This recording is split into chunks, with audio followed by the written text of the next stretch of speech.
Hola, buenas tardes a todos, todas. Yo soy Yasmin Rosas y soy miembro de Rethinking Economics UNAM. Agradecemos su asistencia y junto con Exploring Economics y la Heinrich Böll Stiftung, agradecemos que estén aquí en este primer evento de la serie Desarrollo en América Latina, ¿qué podemos hacer? Hoy nos acompaña Giovanni Villavicencio, que nos hablará sobre meritocracia, qué es y por qué no funciona. Bueno, para hablar un poco de él es egresado de la Facultad de Economía de la UNAM y está maestrando en Historia Internacional en el CIDE, y entre sus temas de investigación se encuentra la movilidad social, meritocracia y el desarrollo de América Latina. Les pedimos que dejen sus preguntas en el chat cuando este esté habilitado y bueno, se les dará aviso por el mismo. Así que, pues, muchas gracias, Giovanni, y adelante. Hola, Yasmin, muchas gracias. Estoy muy contento de estar aquí hoy con ustedes. Agradezco a las organizadoras del evento por darme esta invitación. Y bueno, pues sin más voy a comenzar la charla del día de hoy. Como les acaban de decir, el tema que vamos a hacer es hablar sobre meritocracia, qué es y por qué no funciona. La presentación va a estar dividida en 5 momentos, siendo el primer momento la introducción. Después les hablaré de por qué creo que la meritocracia es una falacia histórica, explicando qué es una falacia histórica. Después analizaremos un poco la historia conceptual del término meritocracia y cómo éste ha ido cambiando su significado y su uso a lo largo del tiempo. Y ya antes de terminar la presentación voy a hacer las crónicas de la pandemia que desmintiendo esta falacia de la meritocracia.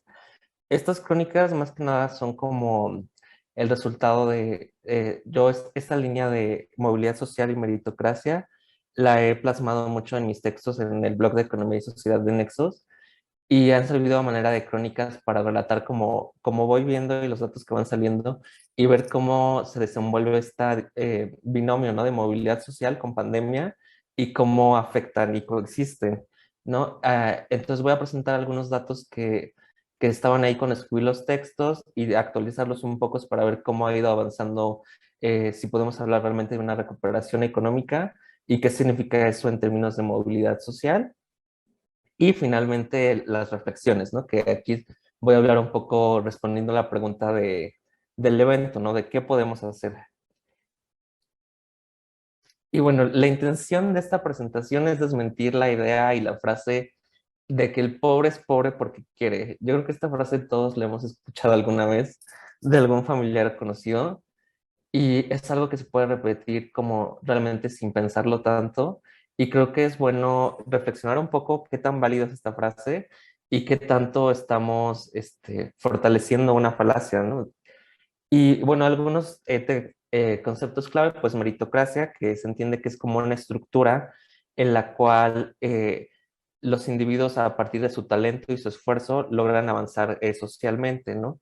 Eso es como a grandes rasgos. O sea, si yo soy talentoso y le echo ganas, voy a poder tener un buen empleo y voy a tener dinero, ¿no? Si yo soy flojo, entonces voy a ser pobre. Esa es como a simple vista la idea de meritocracia, ¿no? Y movilidad social ascendente y descendente, pues movilidad social es como el cambio que tienen los individuos en su ingreso a lo largo de la vida. Si tienes movilidad social ascendente, pues es que mejoraste tus condiciones de vida, ¿no? Por ejemplo, quizá venías de una familia pobre, pero hiciste la carrera y conseguiste un empleo bien pagado, entonces ya tu movilidad social fue ascendente. O por el contrario, si tenías un buen empleo, pero por la pandemia te corrieron, pues una movilidad social descendente, ¿no? Entonces es como de ida o de bajada. Y bueno, otra cosa que también me hace, o sea, que creo que es muy importante retomar es que el 1% de la población mundial tiene el 82% de la riqueza del mundo, ¿no? Entonces, realmente, ¿cómo podemos hablar de una meritocracia cuando, a menos de que solamente ese 1% sea la gente talentosa, ¿no? Y bueno, quiero empezar haciendo un ejercicio de autobiografía, pero primero quiero justificar por qué lo voy a hacer. No, no nada más les voy a contar mi vida para tomar café, ¿no? Sino todo tiene un punto. Y muchas veces, cuando yo empecé a escribir sobre meritocracia, conocidos o familiares como que estaban confundidos porque decían como, bueno, pero pues es que o sea, pues tú te esforzaste por entrar a la maestría, ¿no? O sea, tú has hecho esto, o sea, como diciendo, ¿cómo criticas los méritos cuando parece que pues tú sí estás teniendo mérito y eso te está dando frutos, ¿no? Y eso me hizo reflexionar mucho porque dije como, bueno, sí, si bien pues sí, sí he tenido estas cosas, pues también hasta cierto punto he tenido privilegios, ¿no? Y creo que eso es algo que debe estar muy presente en nuestra discusión, porque muchos desigualdólogos y más gente de la academia que trata estos temas, siempre es como contra los ricos, ¿no? Siempre es como mirando de abajo hacia arriba, ¿no? Pero qué tanto ellos miran de arriba para abajo y reconocen sus propios privilegios, ¿no? De estudiar en una universidad en el extranjero, o simplemente de terminar una carrera sin tener que trabajar, ¿no? Son esas cosas que no nos detenemos a pensar. Y justo aquí me acordé de este texto de ¿puede el subalterno hablar? Pero ¿qué son los subalternos, no? Aquí es retomamos esto de Gramsci en los cuadernos de la cárcel, que dice, bueno, son los grupos excluidos de la sociedad, que puede ser por cuestiones de raza, género, religión, clase social. En la actualidad también podría ser orientación sexual.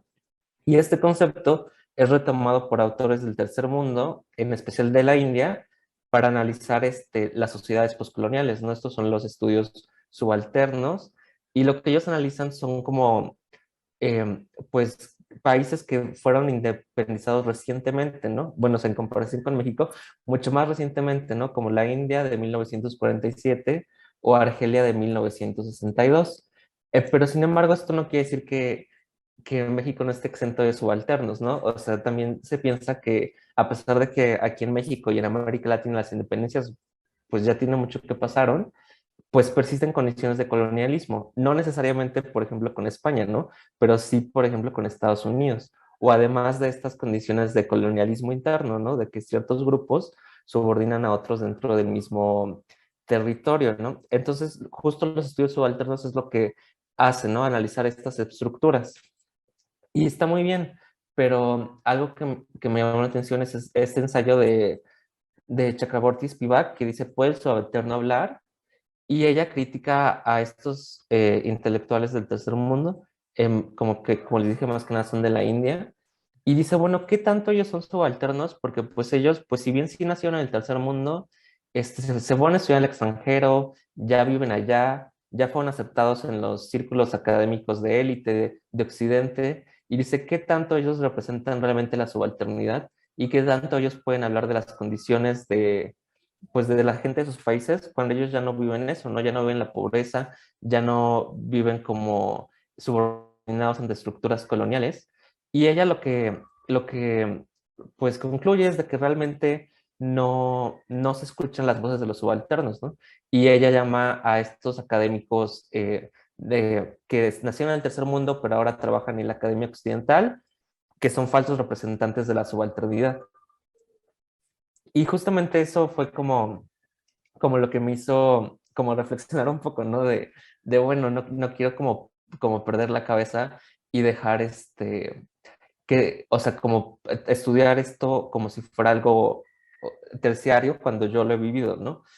Y ahora sí ya hablo un poco como sobre mi historia, ¿no? Yo pues nací como de una familia de bajos recursos, siempre tuve como cosas limitadas, logré entrar a la UNAM con el apoyo de mis padres, más que de mi mamá. Y, y sí, sí acabé la carrera y todo el tiempo, pero mucho fue gracias a que me estuvieron dando mi mamá dinero, ¿no? O sea, que no tuve la necesidad de trabajar y pude seguir estudiando, ¿no? Y esto es algo que muchos compañeros no lo tienen. Bueno, pues ustedes, las organizadoras son de la Facultad de Economía. Yo recuerdo muchas veces como muchos compañeros dejaron de estudiar, o no necesariamente así como de golpe, sino que empiezan a trabajar y estudiar y pues ya el trabajo les gana, llegan cansados a las clases y la verdad es que es algo como bien difícil y aunque yo iba con los pesos contados, era un privilegio no tener que hacerlo, ¿no? Porque me podía dedicar al 100% a mis estudios. Y luego, ¿qué pasa, no? Acabo la licenciatura y quiero hacer la maestría, ¿no? Pero este periodo, ¿no? Entre licenciatura y maestría, pues, ¿qué haces, no? Yo tenía mi trabajo Godín y renuncié para el propedéutico y demás. Y sí, claro, ahorita tengo la beca con ACID, pero no te la dan luego, luego, no es un periodo de meses. Entonces, ¿qué pasa ahí? Pues que otra vez mi mamá apoyándome para que yo pudiera hacerlo. Y entonces no estoy diciendo que no es mi mérito, ¿no? O sea, no estoy como diciendo que no tengo talento ni nada. No, pero lo que estoy diciendo es que si pude esforzarme y si pude desarrollar ese talento, fue gracias a que tuve el privilegio de mi familia, ¿no? Que me apoyó. Y a lo mejor es un privilegio insignificante, por ejemplo, para los ricos, ¿no? Que dicen como, ay, eso no es un privilegio, ¿no? Pero yo creo que es importante reconocerlo como privilegio, porque realmente si yo no lo hubiera tenido, no estaría donde estoy ahora y no estaría platicando con ustedes. Y bueno, o sea, la idea de esto es que, con este repaso brevemente de mi vida, que he llegado a la siguiente hipótesis. La meritocracia no solo es un mito, como se ha dicho bastante, sino una falacia histórica. ¿Pero a qué nos referimos cuando hablamos de falacia histórica? Bueno, aquí entremos un poquito teóricos. Pienso en David Fisher y su libro sobre las falacias históricas, y él critica a los historiadores y a las historiadoras y dice como que a veces como que no entienden bien el pasado y concluyen cosas erróneas, ¿no? Y entonces dice, si analizamos el pasado pues con los ojos cerrados prácticamente, pues lo que vamos a traer al presente es incorrecto, ¿no? Vamos a traer conclusiones incorrectas. ¿Y cuál podría ser un ejemplo de estas falacias? Obviamente la central de esta presentación es la meritocracia, pero vamos a dar como un vistazo para que quede más claro, ¿no? Una que ahorita estuvo muy presente en los últimos meses fue la falacia de la conquista, ¿no? Que los españoles y un grupo por ahí de mexicanos que están muy orgullosos de sus raíces españolas se han encargado de romantizar la figura de Colón, diciendo cómo es el héroe, el que trajo el progreso al Nuevo Mundo, o sea, un santo, ¿no? Y pienso, por ejemplo, en este grupo de derecha extrema español, Vox, que ponen este tuit, ¿no? Que hace 500 años los españoles rindieron a Tenochtitlan y liberaron a los indígenas del régimen de los aztecas, ¿no? O sea, como poniendo que los aztecas eran los villanos y ellos, los españoles, llegaron como salvadores. O bueno, y dices, bueno, pero pues eso es en España, ¿no? ¿Qué efecto puede tener aquí? Pero recordemos todo este dilema que se dio con la estatua de Colón, ¿no? Y el reemplazamiento y todo. Y justo otro tuit por aquí, ¿no? Que de Felipe Calderón que muestra una ideología muy similar a la de Vox, ¿no? Repitiendo esa falacia. Y aquí él está diciendo indignadamente que por qué quitan esos monumentos si forman parte de la identidad, ¿no? O sea, nuevamente él formando parte de este grupo de mexicanos muy orgullosos de sus raíces españolas, ¿no? Pero te pones a pensar, bueno, ¿por qué digo que esto es una falacia, no? Y bueno, es que esto ha sido desmentido por muchos historiadores. Y, por ejemplo, creo que el caso más excepcional y reciente es el de Andrés Reséndez en su libro de la otra esclavitud, que él cuenta muy bien cómo realmente Colón pues estuvo muy implicado en situaciones de esclavizar a indígenas y de darles condiciones horribles y pues realmente cuenta cómo fue él en realidad. Y creo que ese tipo de libros son importantes porque nos hacen entender las falacias que repiten estos medios, ¿no? Ya sea Vox o el expresidente. O ya entrando al campo de la economía, otra falacia que también me molesta mucho es la de Robert Fogel y la falacia de la esclavitud. Yo, la verdad, cuando estudié en la Facultad de Economía, no conocí la obra de Robert Fogel, sino más bien ya hasta que yo entré al CIDE como estudiante, ¿no? Y una de las cosas que me hizo yo querer hacer una maestría en historia es que yo sentía que muchas veces los economistas como que no contextualizaban tanto históricamente, ¿no? Como que, más que nada en términos de la ortodoxia, ¿no? Como que los modelos son ahistóricos. Y dije, por eso me voy a historia. Y me sorprendí mucho cuando descubrí que hay una corriente historiográfica que es la cleometría, que lo que trata es de medir el pasado, ¿no?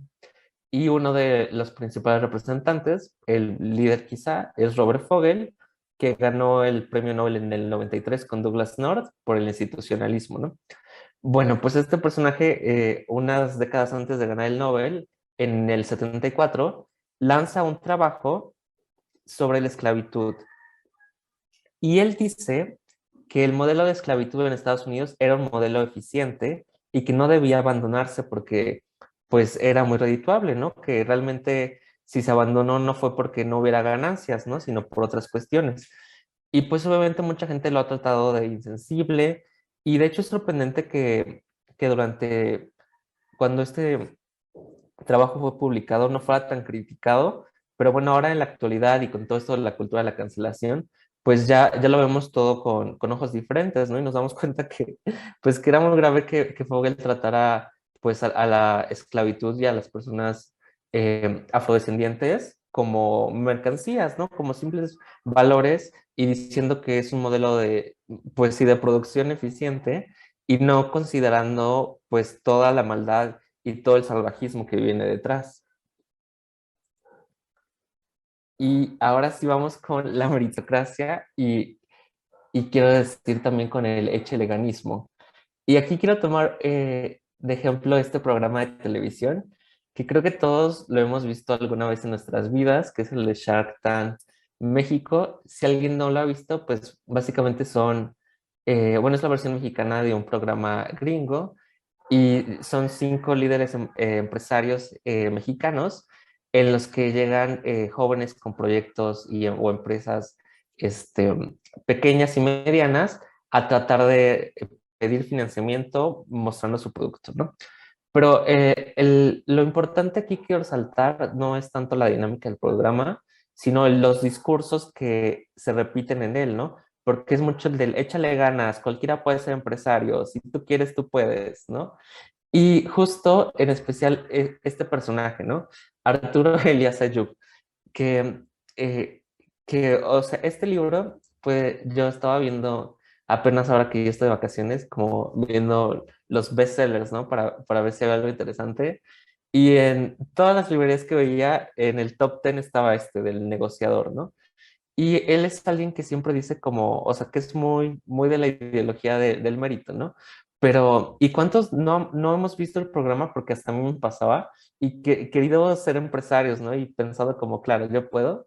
Y creo que no debemos olvidar que él no estaría donde está si no se hubiera casado con la hija de cierto empresario mexicano, ¿no? De ahí que justamente uno de sus puestos sea director general de la Fundación Telmex Telcel.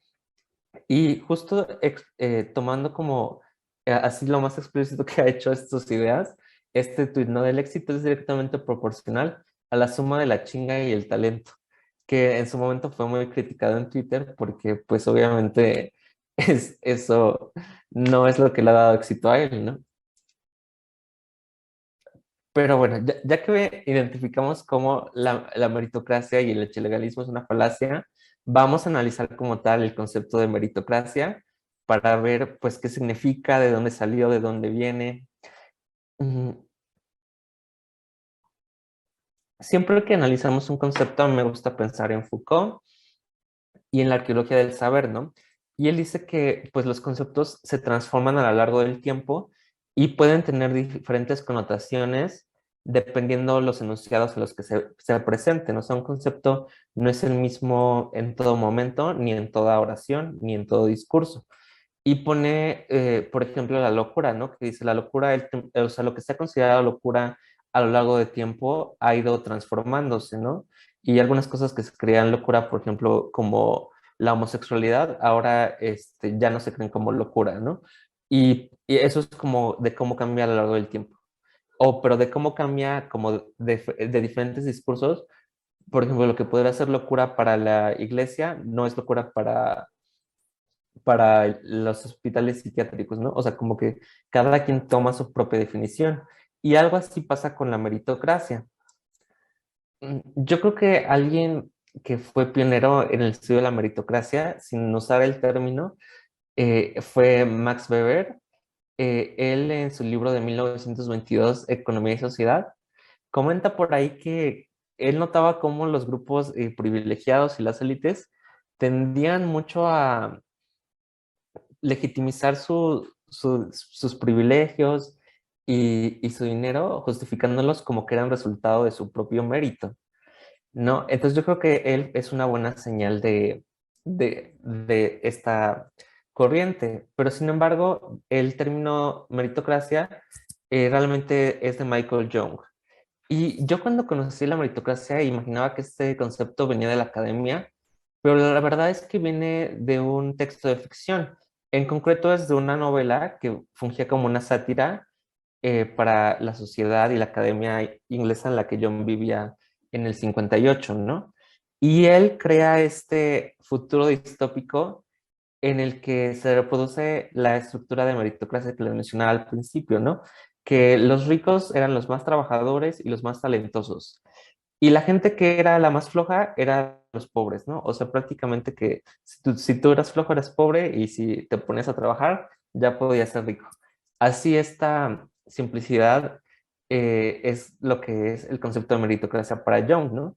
Y por eso es tan sorprendente que pues gente de los grupos dominantes crean que realmente existe esa estructura de meritocracia cuando el concepto en sí mismo fue pensado como una sátira y como una burla.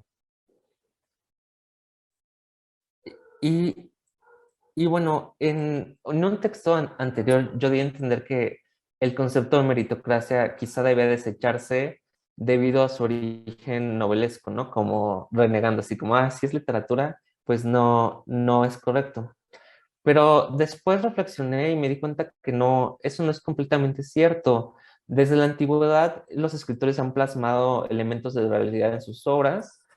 Pienso en Eric Averbach, que él realizó un libro que se llama Mimesis, donde analiza obras que van desde la literatura grecorromana, la Biblia, hasta las novelas de Stendhal, y ve cómo todos esos autores plasmaron cuestiones propias de su realidad en su obra escrita, ¿no? Y, por ejemplo, hay algunos conceptos de la literatura que yo creo que sí son aplicables a nuestro entorno, ¿no? Por ejemplo, el talón de Aquiles de la Ilíada de Homero, así como que tú, por más fuerte que seas, siempre vas a tener un punto débil. O sea, creo que es válido, ¿no? O la trampa de Tucídides, ¿no? Que se utiliza mucho para analizar la relación entre China y Estados Unidos, ¿no? De que siempre cuando una potencia es emergente y otra que es dominante, eventualmente irán a la guerra, pues ha servido mucho en los análisis de las relaciones conflictivas entre Estados Unidos y China. Entonces, yo creo que, claro, de la literatura sí podemos sacar cosas que nos ayudan a analizar el día a día. Sin embargo, en textos como el de Johnny de la meritocracia, no creo que haya como tal un proceso de mimesis en el que en efecto se replique lo que escribió John. En la realidad no, sino que más bien es fantasía. O sea, en suma todo esto era para decirles que, o sea, que sí rechazo el concepto de meritocracia, pero no porque provenga de la literatura. Y bueno, ¿qué pasa cuando John acuña este concepto de meritocracia? Pues este concepto después es adoptado por la academia, ¿no? Y creo que el caso más grave es el de Richard Einstein en su libro IQ in the Meritocracy. Y aquí sí, ese escritor sí estaba bien volado, porque él lo que decía que el talento y la inteligencia es hereditario, ¿no? Entonces, por ejemplo, si alguien es talentoso, va a poder conseguir un buen empleo, porque para tener un buen empleo tienes que tener un alto IQ. Y entonces, él en ese mismo círculo va a conocer a una mujer que también tenga un empleo alto y un alto IQ. Y entonces ellos van a tener dinero y van a tener un hijo. Y su hijo va a ser rico igual que ellos, pero no porque ellos sean ricos, sino porque ellos son inteligentes. O sea, ellos creen que como que el IQ, la inteligencia, se va heredando y esas personas son ricas porque son brillantes, ¿no? Eso es lo que él decía en el 73. Obviamente fue tachado de fascista y demás, porque pues obviamente no funciona de esta forma, ¿no? Y ya es en el 2004, o sea, ya bastantes décadas después, cuando se empieza a realizar críticas más profundas al término de meritocracia, en especial este libro, ¿no? Del mito de la meritocracia. Aquí los autores realizan una crítica del American Dream, ¿no? Porque lo que yo sostengo es que el discurso de la meritocracia, por ejemplo, en México, pues es sostenido por los de Shark Tank y por ciertos personajes en los medios, Pero, por ejemplo, en Estados Unidos, la meritocracia también viene del gobierno, ¿no? Esta idea del sueño americano, de que puedes conseguir lo que quieres. Y esos autores lo que hacen es criticarlos, ¿no? Porque, o sea, la idea de este American Dream era que, bueno, es que nosotros como Estados Unidos vamos a ser una república, ¿no? Como este conflicto con Inglaterra, de, no, pues es que Inglaterra es una monarquía y pues los títulos de la nobleza son hereditarios, o sea, realmente, pues es una sociedad injusta. En Estados Unidos, como es una república, y no hay nobleza, tú vas a poder conseguir lo que quieres, ¿no? O sea, va a ser por tu talento y tu esfuerzo. Y entonces como que se consolida esta ideología de meritocracia. Y justo los autores lo que hacen es que critican porque dicen realmente, aunque o sea, aunque la intención era esa, lo que pasó fue lo contrario.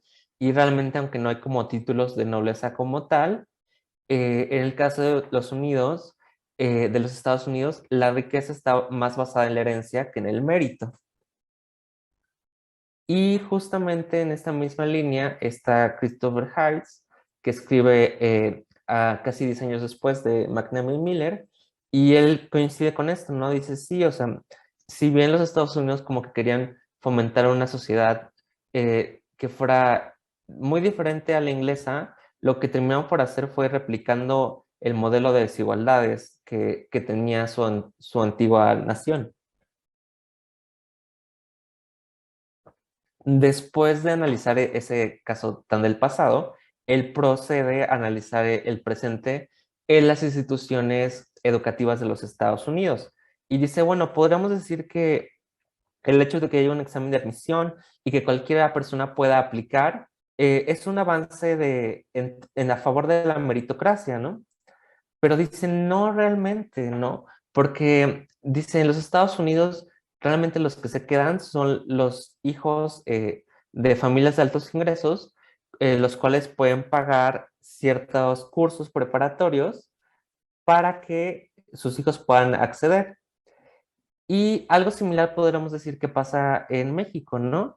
O sea, cualquiera puede aplicar a la UNAM, cualquiera puede aplicar al CIDE, pero realmente, ¿quiénes son los que se quedan, ¿no? O sea, muchas veces es gente que tuvo los recursos para tomar algún curso o alguna preparación y prepararse, o simplemente por quizá venir de una escuela privada que tengan como un nivel mayor de educación que una pública, les permite acceder en la educación superior a estas universidades, ¿no? Y bueno, o sea, la falacia de la meritocracia resulta problemática, dado que nos mantiene en una estructura individualista y parece que estamos en una eterna competencia de quién es mejor, ¿no?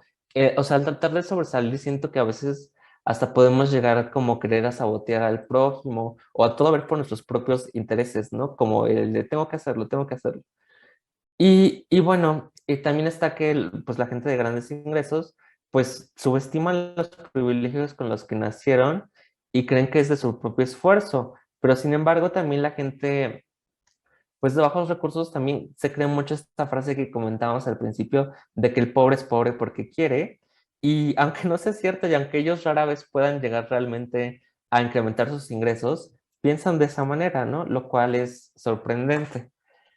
Pero bueno, vamos a las crónicas de la pandemia. Y algo que me hizo darme cuenta a mí y tomar mucho conciencia sobre la falacia de la meritocracia fue la pandemia, ¿no? Porque durante esta pandemia, pues se hizo más evidente esta falacia. Yo por allá en agosto de 2020 escribí este texto de discriminación laboral y el mito de la movilidad ascendente frente a la pandemia, un poco aquí comentando los resultados de la ETOE, ¿no? Que la ETOE es una encuesta que tomó INEGI sustituyendo a la ENOE, porque por esto de la pandemia, pues mejor fue por teléfono, ¿no? Y aquí hablaban de que la participación laboral había caído un 12.3%, que la población desocupada eran 2.1 millones de personas, y por aquí se anunciaba un poco que había disminuido la informalidad de la economía, ¿no? Y por esto realmente no era como algo bueno, ¿no? Sino más bien era que pues como todo estaba en confinamiento, pues la gente no salía a vender porque a quién le vendía, ¿no? Pero aquí yo me puse a pensar, bueno, o sea, esto sí está muy mal, pero también no es como que antes de la pandemia la situación en México estuviera súper bien en términos laborales, ¿no? Sino realmente que hay una estructura jerárquica en el mercado laboral, entre las cuales los postulantes discriminan en la cual los empresarios y los de recursos humanos discriminan a los postulantes por características como su género, escuela de procedencia y color de piel. Y, por ejemplo, aquí quiero tomar este artículo muy bonito de Alice Crosser de La mentira de la meritocracia, ¿no? En la que ella entrevista a ciertos individuos de élite, ¿no? Que trabajan en ciertos puestos gubernamentales y que estudiaron en cierta universidad privada. Y casualmente todos ellos creen que están ahí no por su dinero que siempre han tenido, sino por su esfuerzo. Pero también hacen como llegan a hacer chistes como de que si tienen dos candidatos y un candidato estudió en su escuela y el otro, por ejemplo, en la UNAM, y aunque sea el de la UNAM mejor, escogen al de su escuela porque como este compadrazgo, ¿no? Entonces como que entre los niños se ayudan y pues es esta estructura jerárquica. Por eso ese texto me gusta mucho. Y bueno, por eso creo que, pues creo que después de leer a Crosser y también un poco con mi experiencia en lo que fui Godín, que por ejemplo las empresas privadas tienen una tendencia muy clara a contratar estudiantes egresados de universidades privadas, ¿no? Y discriminando a los que, por ejemplo, como yo con mucho trabajo, logramos acabar una escuela en una universidad pública.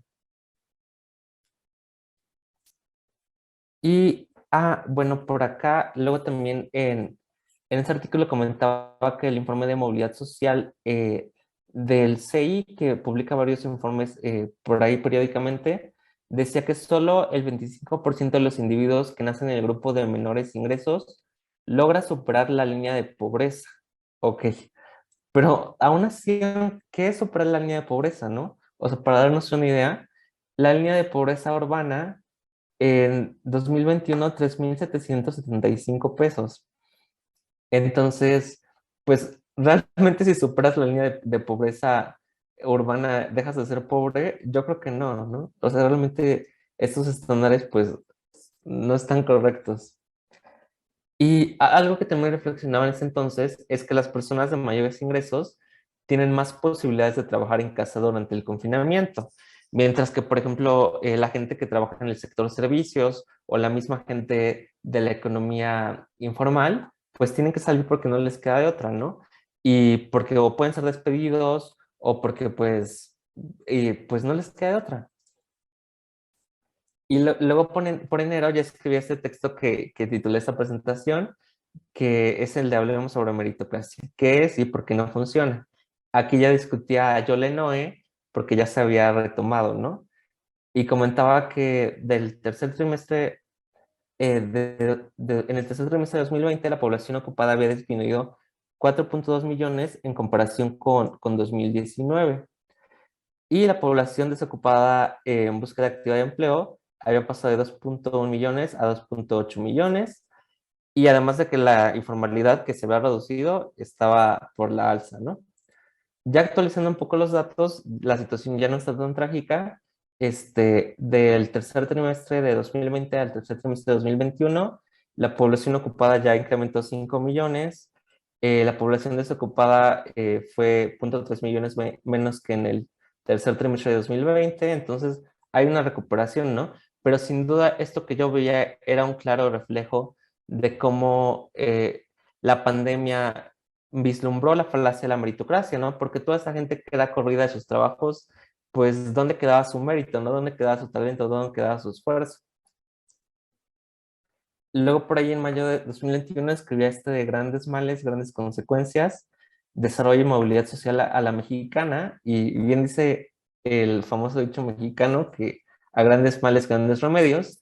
Sin embargo, ante la ausencia de una especie de vacuna económica que nos hubiera prevenido de las consecuencias económicas del coronavirus, lo que teníamos eran realmente grandes consecuencias, ¿no? Y bueno, o sea, aquí una cosa es el PIB, ¿no? Que venía en la caída, ¿no? Que del primer trimestre de 2020 al primer trimestre de 2021 disminuyó 2.9%. En mi actualización ahorita, el tercer trimestre de 2020 al tercero de 2021 disminuyó 0.2. Entonces ya va de gane, ¿no? Decreciendo, pero no tan gravemente. Pero bueno, eso es por parte del PIB, ¿no? Pero lo que comentaba en este texto es de que el PIB es solo una variable, ¿no? Hay muchas veces como economistas como que creemos que es la variable magna que nos dice todo, ¿no? Pero justo creo que hay otros indicadores que nos pueden dar como también otros datos, ¿no? Y por ejemplo el índice global de la actividad económica que muestra la evolución del sector real de la economía en el corto plazo. Y cuando escribí este artículo de los grandes males, había visto una reducción del 4% de febrero del 20 a febrero del 21, ¿no? Ya actualizando también, así como con la ENOE, aquí estos índices también ya no pintan tan mal. De septiembre de 2020 a septiembre de 21 se redujo 0.4%, ¿no? Entonces ya no reduce tanto la actividad económica. Otro índice es el índice global de personal ocupado y esa presenta una caída del 3.4% de febrero de 2020 a febrero de 2021 y lo cual pues refleja los empleos que se perdieron por la pandemia, ¿no? Y es lo que les comento e insisto, dónde quedaba el talento, dónde quedaba el mérito. Y bueno, actualización ya no es tan grave, ya se recuperaron algunos empleos, aumentó 0.92%, pero bueno, aún así no llega ni al 1%, ¿no? Y luego el tercero y último es el índice global de remuneraciones de los sectores económicos, que mide las retribuciones de los sectores no agropecuarios de la economía, y ese había caído de febrero del 20 a febrero del 21, 4.9%, y esto tiene que ver también con la reducción de los salarios, ¿no? Porque no sé si ustedes tuvieron algún conocido, yo sí varios, que sí sobrevivieron con su empleo durante la pandemia, pero les bajaron el salario, les decían como cobras la mitad. Y aquí se ve reflejado, ¿no? Pero igual ya pasó lo más grave, ¿no? Ahora de septiembre 20 a septiembre 21 aumentó 1.9%. Entonces ya se están recuperando los salarios. Y finalmente, este es el texto más reciente que escribí, que es de la clase histórica del México de noviembre de 2021. Y bueno, la primera parte es todo este ejercicio autobiográfico que les conté al principio, pero ya al final, como igual discutiendo los datos más recientes, pues parece que no todo está perdido, ¿no? Que a pesar de la pandemia, parece que la movilidad social en México ahí está, pues si bien avanzando lentamente, ¿no?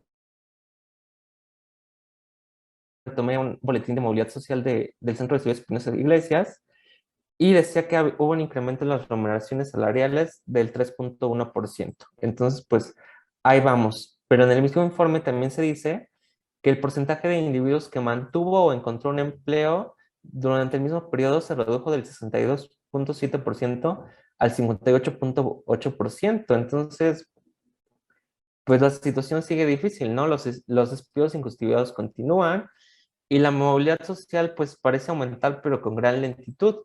Y justamente aquí quiero decir qué podemos hacer al respecto, ¿no?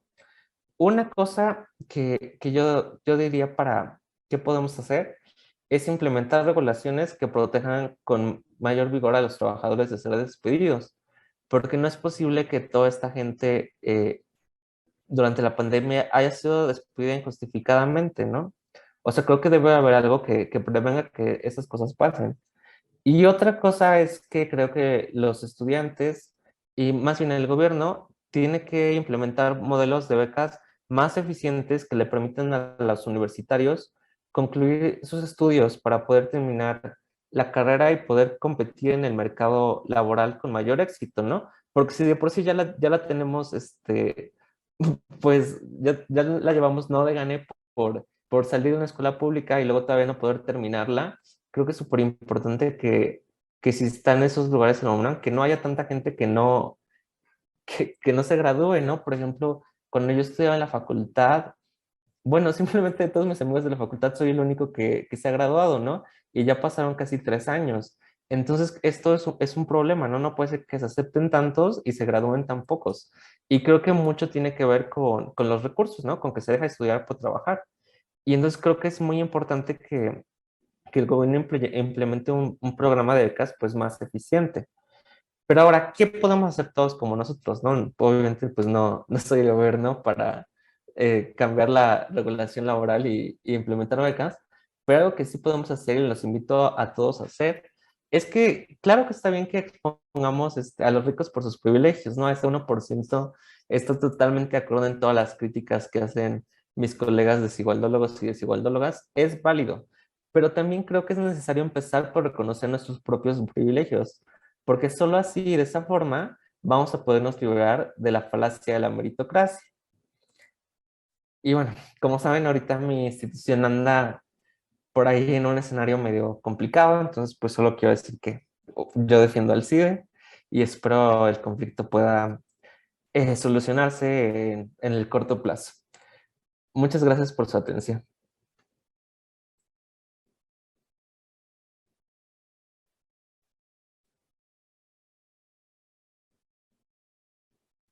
Giovanni, muchísimas gracias por esta plática, porque sin duda es un tema crucial para la región, no solamente para la población, bueno, más específicamente para la población joven que sigue o está intentando crecer en el campo laboral y se encuentra con todas estas limitantes.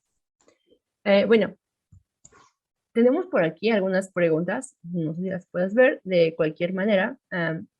Bueno, nos preguntan, ¿cómo se puede romper con el mito de la meritocracia?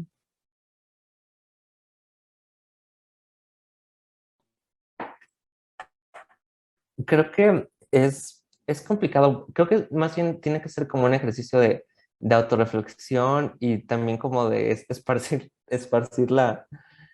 ahora sí que no como predicando, pero sí como charlando con más personas y haciéndolos entender. Creo que es muy difícil cambiar a nivel global o simplemente a nivel nacional ciertas mentalidades, porque precisamente hay personajes pues que muy influyentes que repiten el discurso meritocrático, ¿no? Entonces, si yo digo una cosa y sale los del programa de Tiburón diciendo, no, el talento es la chinga, pues obviamente le van a creer más a él, ¿no? Entonces creo que es bien difícil cambiar, pero sin duda hay un esfuerzo que se está haciendo, hay mucha gente que está pues escribiendo tanto de divulgación como papers académicos y creo que es bien importante eso, ¿no? Como que sea un tema que se discuta más, ¿no? Que, o sea, que no solo lo sepan los lectores de Nexos, sino que lo tengamos día a día en nuestra discusión.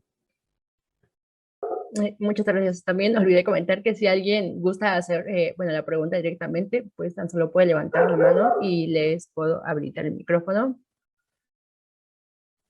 Mientras tanto, hay otra que es, ¿cuál es el rol de la discriminación en la narrativa de la meritocracia en México?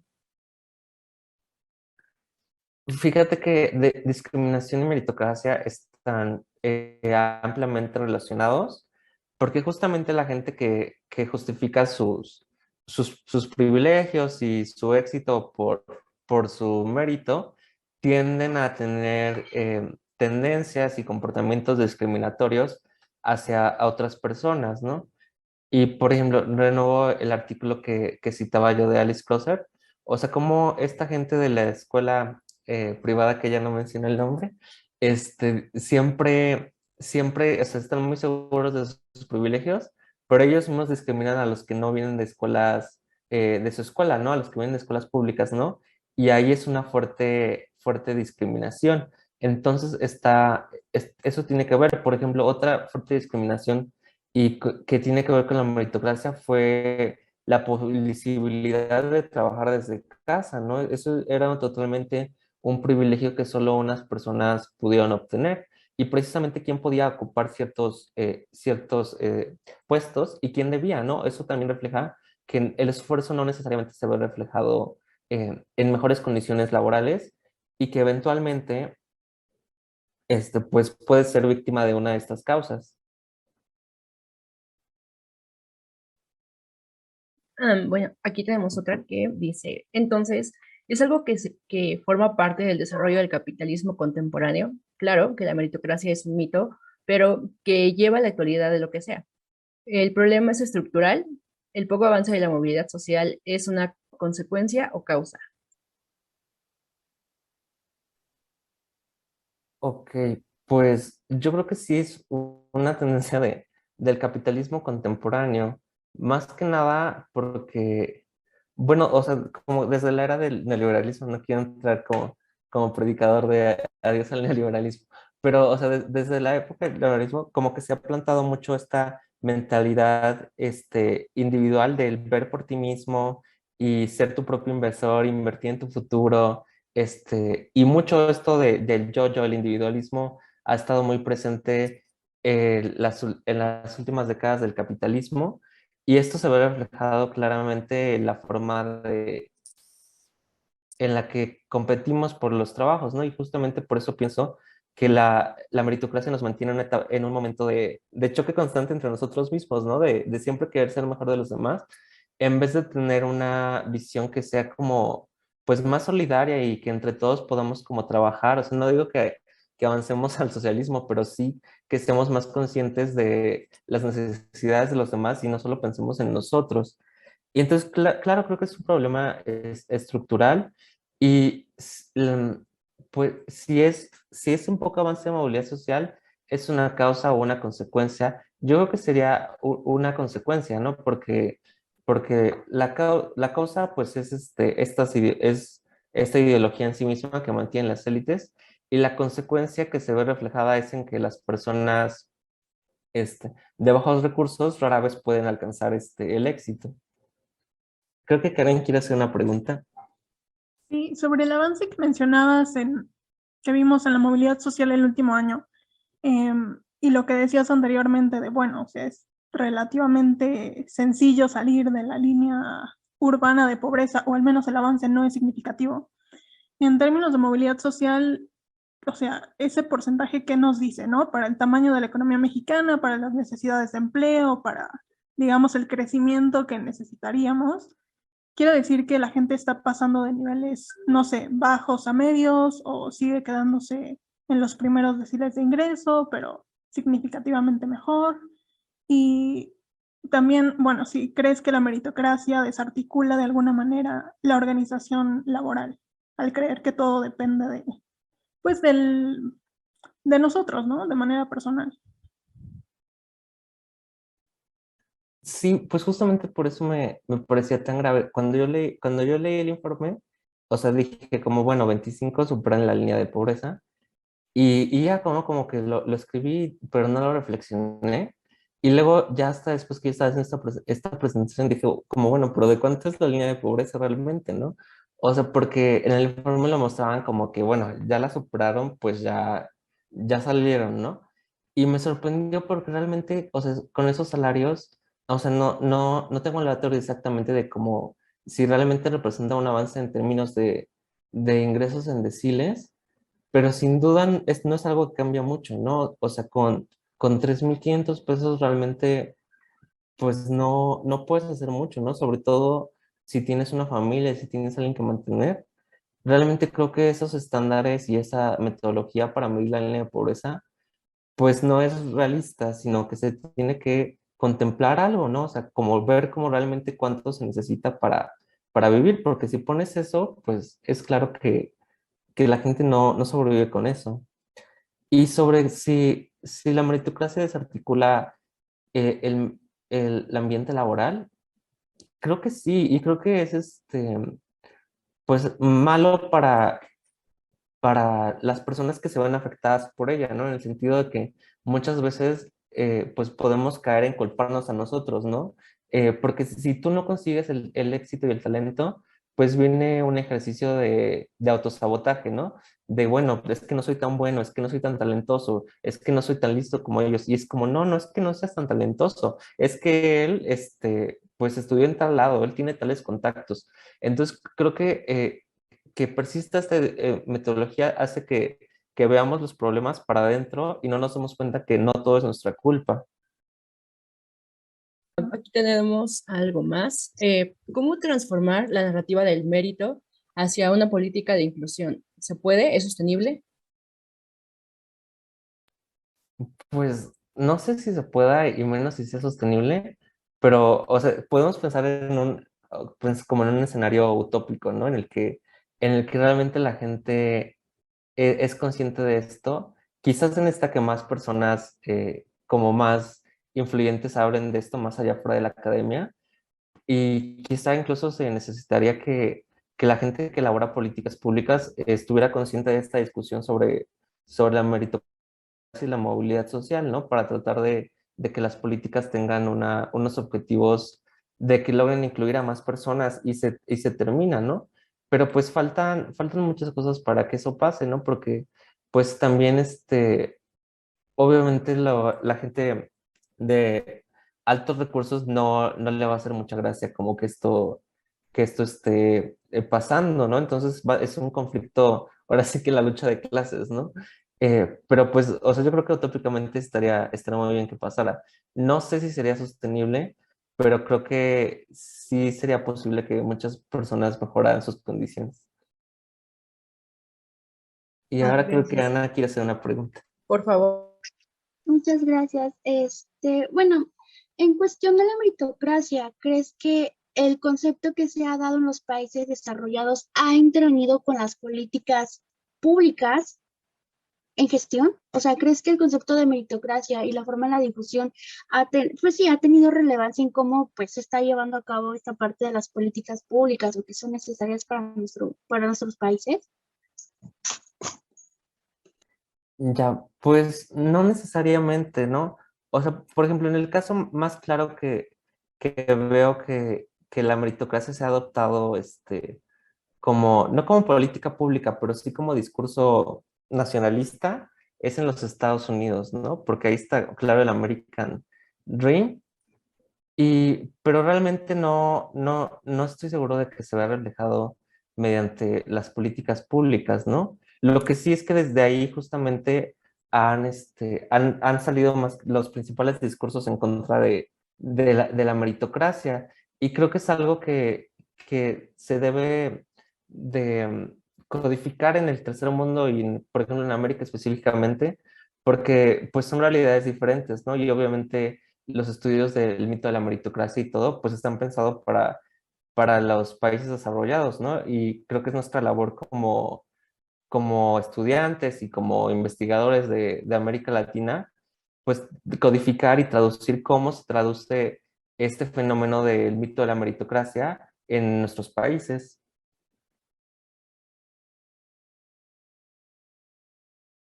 Gracias, Giovanni.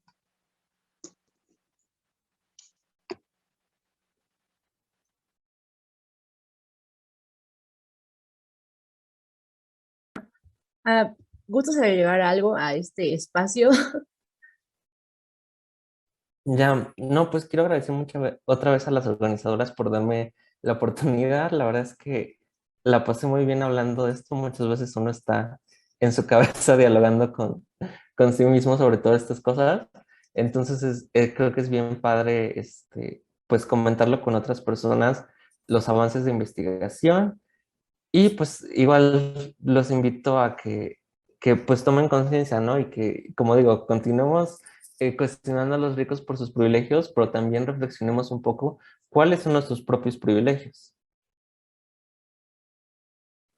Muchísimas gracias. También, pues, siempre recordar que esta es un espacio para repensar la economía y todas las variantes que existen para los efectos sociales que puede tener en México, en América Latina y en el mundo, de ser posible. Así que, bueno, agradecemos su asistencia, la tuya, por supuesto, de verdad, muchísimas gracias.